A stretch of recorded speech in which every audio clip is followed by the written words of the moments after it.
And physically and psychologically, that does not appear to be the case. Right. Biologically, in terms of psychological testings, as I'm sure Jordan Peterson has pointed out, there are clusters of personality traits that aggregate more to the female, and there are clusters of personality traits that aggregate more towards the male. And they're not going away anytime soon. They're universal across cultures, they're universal across countries and continents, and therefore, to imagine that they're just going to vanish, this is the old thing that the left generally does, is they say human nature is a complete blank slate.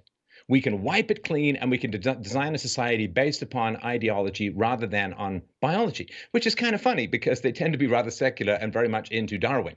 And Darwin would say, of course, that men and women have evolved for different roles, and that doesn't mean there's lots of overlap. It doesn't mean that anyone's better or worse. It's just different. Like if you've got two pieces of a jigsaw puzzle to finish the puzzle, you don't say which one is better. They're both necessary and equal. But this idea, like they tried this in the Soviet Union, right, where they say, we're going to design a system that doesn't rely on humans' desire for profit. And it's like, well, we kind of need that to have a system that's going to function. This idea that you can just scrub 200,000 years of evolution free, or billions of years of evolution going further back, that you can just scrub all of that away and just design things from scratch. It is a fantasy, and it doesn't work. And how many times it needs to not work seems to be pretty much an infinity. I mean, just look at what's going on in Venezuela these days. We don't need a system based on profit. Hey, look at that. You get to hunt pigeons with a stick in the sewer.